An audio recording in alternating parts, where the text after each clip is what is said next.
बचपन में मैंने कुछ वेस्टर्न आर्टिस्टों के काम देखे, जैसे कि कैरावाजियो का काम है, रेम्ब्रांड का काम है। ये मेरे बचपन के रोल मॉडल्स थे। इनका काम देख के मैं बहुत ज़्यादा फैसिनेट होता था। और जैसे मैं एनसीए के माहौल से गुजरा या उसके एक्सपोजर से गुजरा, उसके बाद मेरी ज़ाहिर बात है थिंकिंग प्रोसेस जो है, थॉट प्रोसेस जो है वो चेंज हो गया, कन्वर्ट हो गया, कंटेम्परराइज हो गया। साइड टॉम्बली हो गया, रिचर्ड लॉन्ग हो गया। ये कुछ 4-5 नाम ऐसे हैं जो कि मेरे अभी इस वक्त के सोर्स ऑफ इंस्पिरेशंस हैं।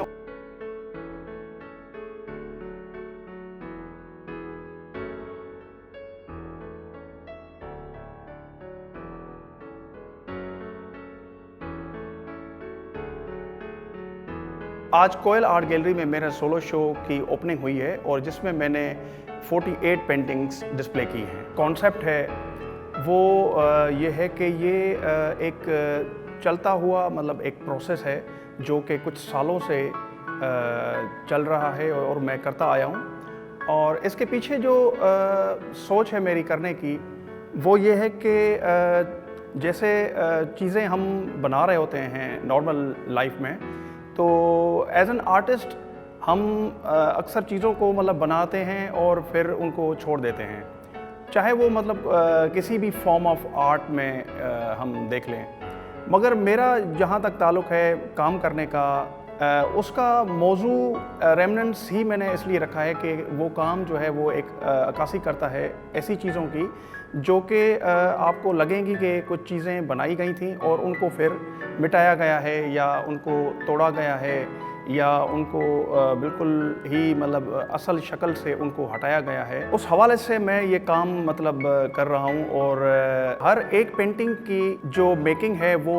एक दूसरे से मतलब बिल्कुल अलग है। बहुत सारे ऐसे मीडियम्स हैं जो कि हम नॉर्मली उनको देखते भी नहीं हैं या पता भी हमें नहीं होता, मगर ख़ास तौर पे क्योंकि काम का थीम ऐसा है या उनकी जो अपीयरेंस मैं चाहता हूँ दिखाना या उनको जो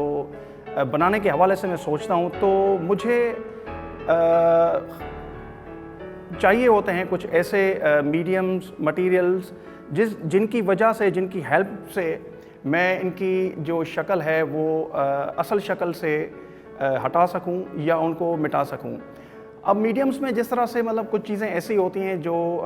हम इस्तेमाल करते हुए मतलब घबराते हैं या एहतियात करते हैं कि ये चीज़ें नहीं होनी चाहिए, जैसे कि फायर का इस्तेमाल है या पानी का इस्तेमाल है और इरेज़र का इस्तेमाल है। तो ये सारे मेरे एक लिहाज से देखा जाए तो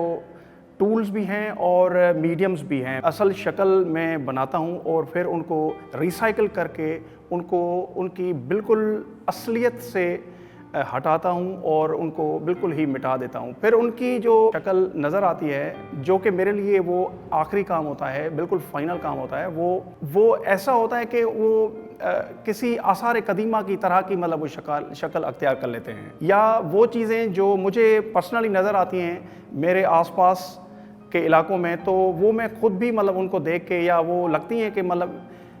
खुद से ही मतलब वो बनी हुई हैं, या वो दीवारों को देख लें, बिल्डिंग्स को देख लें, या कुछ जगहें ऐसी होती हैं कुछ इलाकों में जो बहुत ही पुरानी मतलब जो है ना वो हमें लग रही होती हैं या वो बहुत पुरानी असल में होती हैं। तो उनकी जो बाहर की जो अपीयरेंस होती है, बाहर की जो शक्ल होती है, तो वो एक लिहाज से मुझे लगता है कि वो मेरे ही काम की मतलब जो है ना वो अक्कासी कर रही होती हैं। तो इसलिए मैं समटाइम्स क्या करता हूँ कि उनकी फ़ोटोग्राफ़ी भी करता हूँ और फिर उनकी तरह की पेंटिंग्स बनाने के हवाले से भी कोशिश कर रहा होता हूँ, या तो फिर उनको उसी मीडियम में फ़ोटोग्राफ करके और उनको प्रिंट करके डिस्प्ले करता हूँ। तो बेसिकली इस पूरे रेमनेंट्स काम के पीछे जो थॉट है या कॉन्सेप्ट कह लें, वो ये है कि इसको मैं अगर लिंक करना चाहूँ मेरी पर्सनल इंस्पिरेशन से या पर्सनल एफिलिएशन से,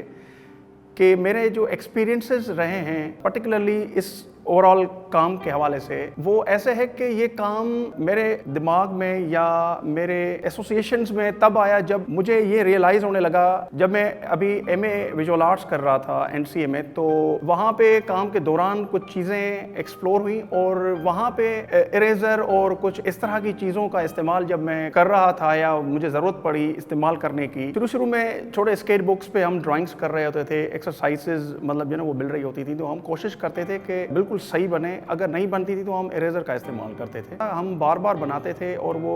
अगर गलतियाँ होती थी तो हम उनको रिमूव करके दोबारा से बनाने की कोशिश करते थे। मगर जैसे-जैसे मतलब एडवांस लेवल्स मतलब आते गए, बैचलर हुआ, बीएफए हुआ और एमए विजुअल आर्ट्स हुआ, तो वहाँ पे जिस तरह के एडवांस लेवल के मतलब काम प्रोड्यूस करना शुरू हुए, तो चीज़ें कुछ रिपीटेडली मतलब जो है ना वो सामने आती रहीं और फिर वो शुरू वाला आर्ट को शुरू करने वाला जो इंस्पिरेशन था बना के उसको मिटाना, वो चीज़ जो है ना मेरे इस पूरे काम में इस वक्त सब्जेक्ट मैटर के तौर पे सामने आया है। कन्वर्ट करता हूँ मुख्तलिफ उनकी अपीयरेंस, एग्जीक्यूशन एक्सप्लोर करता हूँ, जैसे कि फायर हो गया या ऐसे कटर हो गया, सिजर हो गया।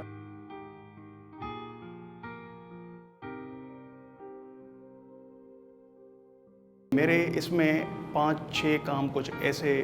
बड़े थे, म्यूरल की शक्ल अख्तियार कर रहे हैं और वो अप्रोच जो बहुत ही बड़े स्केल करने की है, वो मेरे बचपन के सिनेमा पेंटर्स के साथ काम करने के साथ जो है रिलेट करती है। जहाँ तक ताल्लुक़ है मेरे बड़े-बड़े कामों का या उनके बड़े-बड़े साइज़ेस का, तो मैं उनके डिस्प्ले के बारे में बहुत कॉन्शियस हो जाता हूँ। विजुअल एस्थेटिक है उनका, उनको लगाने का, उनको देखने का, या बिल्कुल वैसे ही वो सराउंडिंग्स, वो ब्रीथिंग स्पेस या वो वॉल डिस्टेंस जो एक आर्टिस्ट को अपनी पेंटिंग को देखने के लिए मिलना चाहिए। I am happy to see all rest of my display.